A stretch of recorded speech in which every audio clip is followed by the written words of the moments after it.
पण शेतकरी आज मरतोय, आत्महत्या करतोय, त्याचं काय?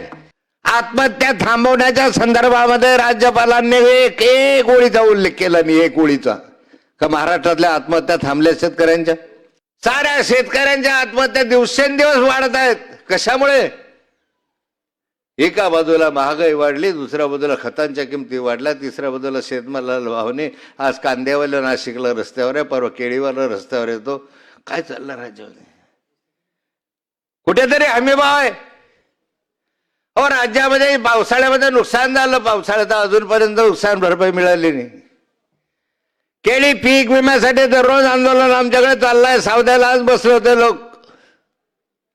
हजारो शेतकरी ओरडताय की केळीचा पीक विमा आम्ही भरला, पण पीक विम्याचा पैसा तर द्या. पीक विम्याचा पैसा घेण्यासाठी राज्य सरकार पुढाकार घेत नाही. काय करायचं शेतकऱ्याने? शेवटी मरायचं का त्याने किडेमुंग्यासारखं? त्याच्या संदर्भामध्ये जर उल्लेख याच्यामध्ये नसेल, शेतकरी वारंवार उल्लेख केला कर्जमाफीच्या संदर्भामध्ये. कुठे गेली कर्जमाफी तुमची? या क्षणापर्यंत शेतकऱ्याच्या कर्जमाफीच्या संदर्भामध्ये आता तरी अजून तरी उल्लेख नाही. या अधिवेशनात व्हावी अशी अपेक्षा शेतकऱ्यांची आहे. संपूर्ण कर्जमाफी करण्याचं धोरण तुम्ही निवडणुकीच्या कालखंडामध्ये आपल्या आश्वासनामधून जाहीर केलं होतं. सरसकट कर्जमाफी 30%, 20%, 5% असे नव्हती, पण सरसकट कर्जमाफीच्या संदर्भातल्या घोषणा केल्या. कुठे गेली तुमची कर्जमाफी? अध्यक्ष महोदय, साराचं सारं करत असताना अध्यक्ष महोदय ह्या साऱ्या बाबी ज्या आहेत त्याच्यामध्ये उल्लेख तोडके तीर्थक्षेत्र विकासाच्या संदर्भात मोठ्या एकच 22 मिनिटं झाली. तीर्थक्षेत्र विकासाच्या संदर्भामध्ये का तुम्ही केलेल्या गोळीमध्ये पण मोठे तीर्थक्षेत्र, लहान तीर्थक्षेत्रासाठी काय? माझ्या मुक्ताईनगरला संत मुक्ताईचं देवस्थान आहे, तिथल्या तीर्थक्षेत्रासाठी एक आराखडा 100 कोटीचा आधी तात्पुरता मंजूर केला. 25 कोटीचा आराखडा माननीय मुख्यमंत्र्यांच्या बैठकीमध्ये 2016ला मंजूर केला. पैसे नाही, मग नुसत्या घोषणा करतात. तुमच्या तिजोरीत खळखळाट आहे. तुमच्याकडे आहे कुठे पैसा? किती आहे? 10 लाख कोटीचं कर्ज आहे तुमच्या डोक्यावर. कुठून पैसा आणणार आहात? आहे तर द्या ना ठेकेदारांचा. ठेकेदारांचा पैसा द्या मंत्र्यांना तुम्ही त्या खात्याचे.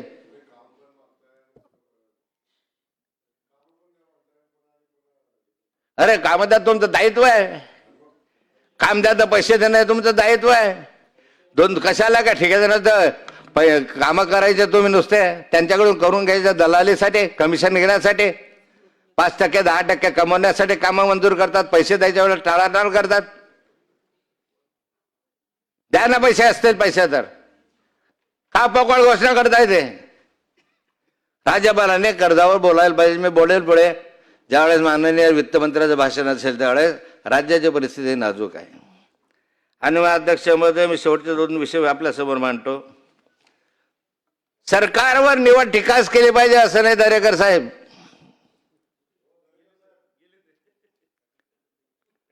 सरकारने काही चांगले कामं केले लगविलं. सरकारने काही चांगले कामं केले त्याचं कौतुक मी करणार मोठ्या म्हणून.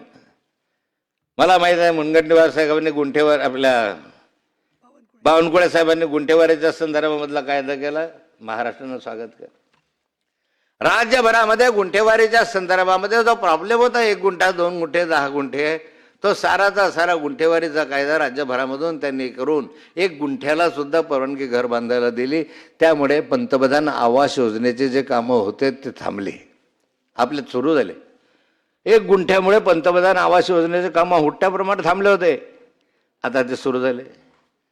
तुकडेबंदी कायदा, त्याच्यामध्ये सूट दिली, त्याचा एक फायदा या राज्याला जरूर झाला. 2 लाखापर्यंत मुद्रांक शुल्क माफ, त्याचा या राज्याला जरूर फायदा झाला.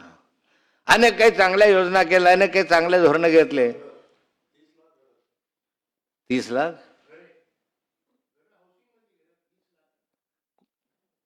मला नाही माहित. 30 लाख हाऊसिंग मध्ये घर असतील तर चांगली गोष्ट. घरकुल तुमचे कुठे आहे? घरकुल तो केंद्र सरकार माहिती. पंतप्रधान तुमच्या घरकुलाच्या सगळ्या योजना बंद झाल्या. बोलायला लावू नका. सन्माननीय मंत्री महोदय, हा तुमची योजना सांगतो. धनगर समाजासाठी योजना केली. 6 वर्षामध्ये पायाला त्रास आहे म्हणून अहिल्यादेवी त्यांना होळकरांच्या नावानं जी योजना केली, एक घर मंजूर झालं त्याचं काम झालेलं नाही.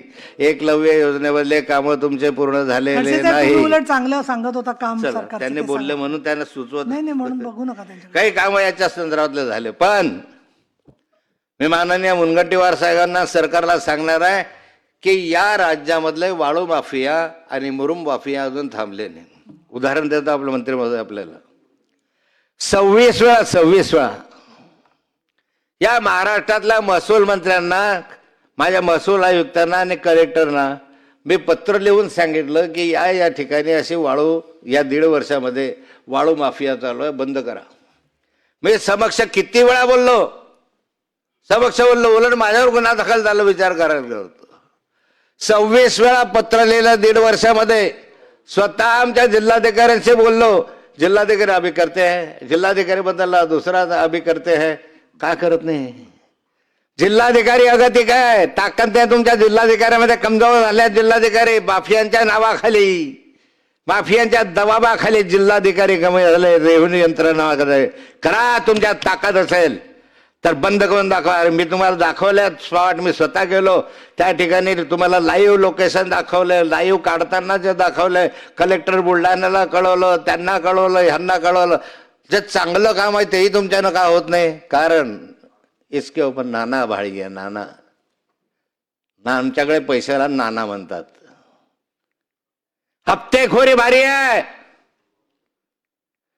एक जिल्हाधिकाऱ्याने 70 आवाज केला की साला सळसळ कापायचा प्रशासन इंग्रजांच्या कालखंडात. काही जिल्हाधिकारी अजूनही मी पाहिलेले आहे, तुकाराम मुंडे सारखे. मी कौतुक करतो नेहमी तुकाराम मुंडेचं. काय तुम्हाला असेल नसेल, पण त्या माणसांना लाईन लावली, शिस्त लावली.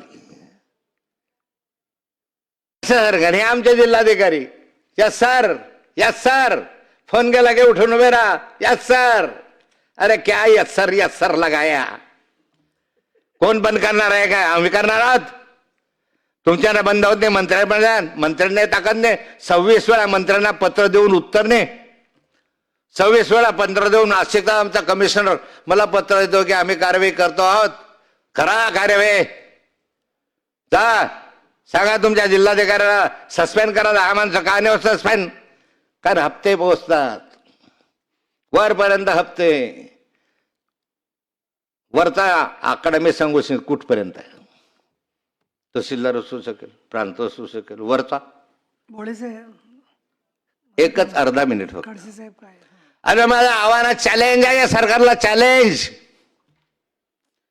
त्या राज्यामधले वाळू माफिया, मुरुम माफिया हे बंद करून दाखवा. तहसीलदार घाबरतो, त्याच्या अंगावर हल्ला होतो. पोलीस संरक्षण देत नाही, म्हणता आमचं काम नाही आहे. प्रांत घाबरतो, त्याच्या घरावरले होतात. त्याच्या गाड्यांवर हल्लं तर सुरक्षित आहे का कायदा सुव्यवस्था या ठिकाणी? मग शेवटचं माझं आव्हान सरकारला की बंद करा.